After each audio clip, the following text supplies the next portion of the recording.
Panther fan and Caniacs, what is up? This is a special Carolina Hurricanes edition of Panthers Post after a wild game in Game 2 at PNC Arena in Raleighwood. The Carolina Hurricanes coming back from being 3-0 down to the New York Islanders to have five unanswered goals to have a 2-0 series lead. This was an absolute bonkers game. You're probably confused right now. Why is this guy from Toronto, Ontario, Canada, who is in a city with the Toronto Maple Leafs cheering on and wearing Carolina Hurricane stuff? Let me take you back a couple of years. A couple of years ago, there's a guy named Don Cherry, by the way. He's kind of like Canada or hockey's John Madden, a little bit more offensive, but he took umbrage with the Carolina Hurricanes a year ago, starting the storm surge, doing stuff like having fun on the ice, and he called them a bunch of jerks. And I had an issue with that because I come from a city where the Toronto Maple Leafs are basically like a religion. They don't have a lot of fun. They don't have a lot of personality. There's a lot of pressure on this team because they haven't won a Stanley Cup since 1967.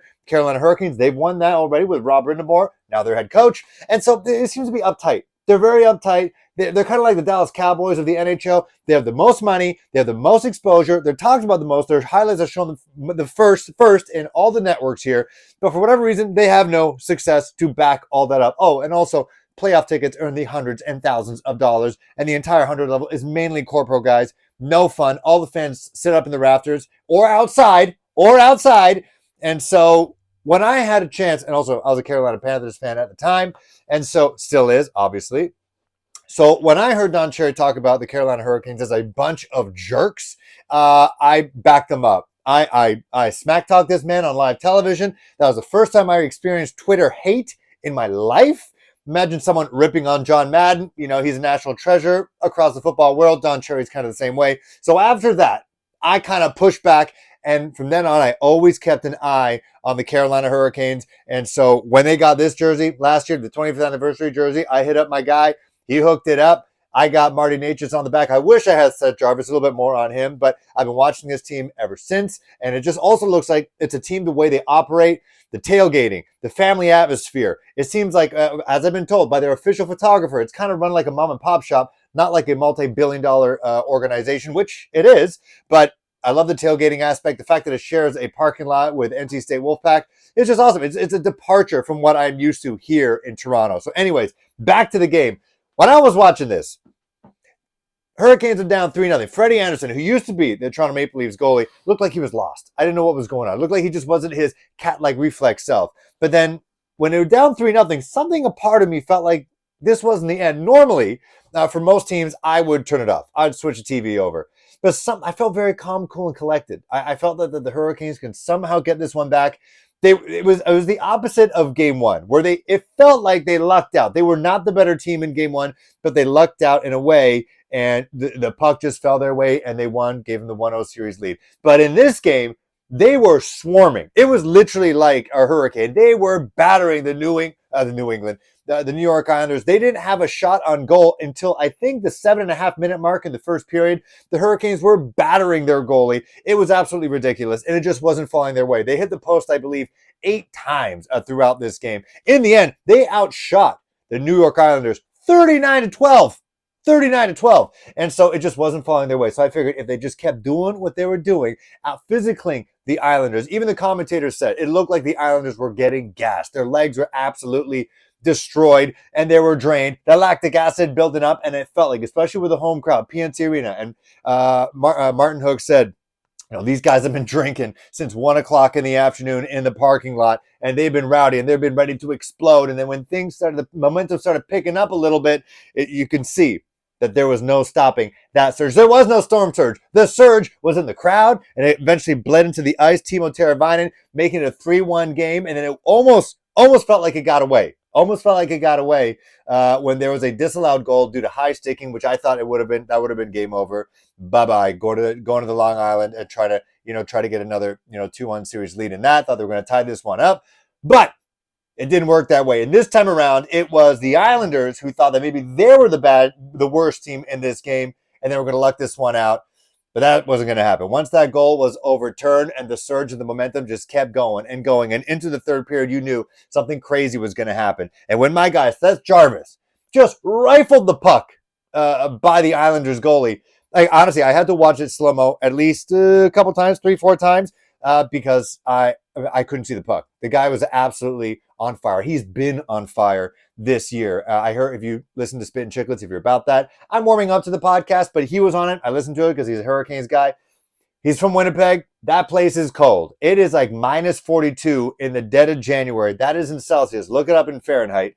But he's a different cat. He is not. I've always attracted to, undersized athletes, whether it was, in terms of hockey, Ty Domi, who is like maybe 5'8", 5'9", and just a muscle of a man, kind of like a muscle hamster, like Maurice Jones-Drew, and would just beat people up and just out hustle guys. Seth Jarvis is that as well, but he's also a cunning offensive player as well. But one thing I loved about him, he's a multi-sport athlete. And guess what? Look this up. He talks about in Spit and Chicklets. He wasn't those guys that was all hockey all the time. Yes, he played summer hockey, 1 or 2 practices a week, a couple tournaments here, but he also played football. He was a quarterback. He was an undersized quarterback who now plays in North Carolina. Kind of sounds like a quarterback that we know of. Where's my Bryce Young jersey? It's off to the side. But so I like that, and I just think he's awesome. He's a great personality, and I always draw towards personalities in hockey. I love PK Subban when he was with the Montreal Canadiens and the Nashville Predators, so I gravitate towards guys with personality, and Seth Jarvis has that in spades, and also he is really freaking good. 30-plus goals in the season thus far. I think he's had 8 goals in the postseason already in his young career. Guy's only 22 years old. He's absolutely bonkers. And so when that happened, and that's when the stars started coming out, people were wondering, where are the stars? Where are the stars at? Sebastian Aho, this team, I don't know what other team has as many misdirected goals than the Carolina Hurricanes. I don't even know if that's a stat right now, but Sebastian Aho, guy scores in the third period, and then you knew things were on. Things were on. And then Jordan Martinhook, literally 9 seconds later, like they still had the score bug. They had the Sebastian Aho image, time, number of goals in the postseason, blah, blah, blah. Or it was still up. They didn't have enough time to actually take it off the broadcast screen. And then Jordan Martinhook, another Manitoba guy, just outmuscles his man, and he just loops around the goalie, and it basically felt like an empty netter. And the place went absolutely bonkers. People hadn't even sat down yet. I wish I was there, but it didn't look like people had even sat down yet. And then he put in the game-sealing goal. And then, of course, the new acquisition, Jake Gensel, another empty netter. 2 empty netters thus far. Marty Nagys with game 1, and then Jake Gensel finding the back of the net in the end zone as well. Again, it wasn't an easy one. The guy had to fight off his defender as well, and then there was some fisticuffs and roughhousing, kind of a preview of what it's going to be, I think, in game 3. But there was no stopping this Carolina Hurricane team. They were obviously the better team. Again, outshot 39-12. They were disciplined as well. 43 penalty minutes compared to the Islanders' 83. That kind of gave them their opportunity to really take advantage of this game. I think the Hurricanes then go to Long Island. I think it's on Thursday night, same time as the draft. So the Carolina Panthers, they don't have a first-round pick. I don't think they're trading into the first round on Thursday night. So if you're a hockey fan or you're looking to get into the Hurricanes, you're living in Carolina, you like the Carolina Panthers, and you live elsewhere. I've met a couple other Canadian Hurricanes fans. You can watch that game instead of the draft, or you can double screen just in case Dan Morgan and company trade up into the first round. But I think the Hurricanes they started slow.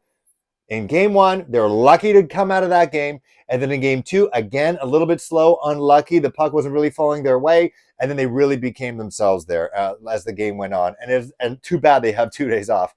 But now they got the 2 days off. They play on Thursday. If they can just continue to harness that energy. Jordan Martinhook said that he wishes that he could play tomorrow, but he got to get those 2 days rest. Everyone get back into shape. Get to Long Island. I think they can get a 3-0 series lead. Maybe lose game 4 and then come back and win it on home ice game 5 in May. I think it's May 1st or May 5th. That would be game 5, supposedly. And then I just need the Hurricanes to get as far as they can. Eastern Conference Final. Stanley Cup is the goal. They are the Stanley Cup favorites right now, according to ESPN Bet. I'm not sponsored. They just had that on the graphics. But if they can go as far as they can, then your boy can save money and then hopefully make it down to a game because, hey, flights ain't that bad. Tickets are a fraction of the cost compared to the Toronto Maple Leafs games. And actually, flying, hotel, ticket, beers, still cheaper than one Toronto Maple Leafs ticket. So, try to make that happen here. I believe this squad. I'm going to try to do as many recaps as I can. Thursday night I'm working, and then I think they play on Sunday as well, working again.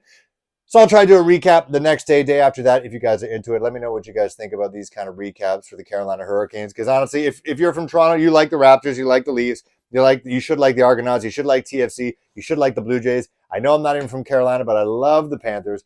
I'm all about the Hurricanes as well, just because of the way they operate. Heck, If someone wants to just sponsor me, I'll move down to North Carolina. I'll talk about the Charlotte Knights. I'll talk about Charlotte FC. I'll talk about the Hornets. The Raptors gave me a championship. I don't know about that.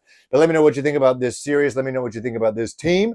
Hey, you could get some silverware in the Carolinas in just a couple of weeks if the Hurricanes play it right. See you guys soon.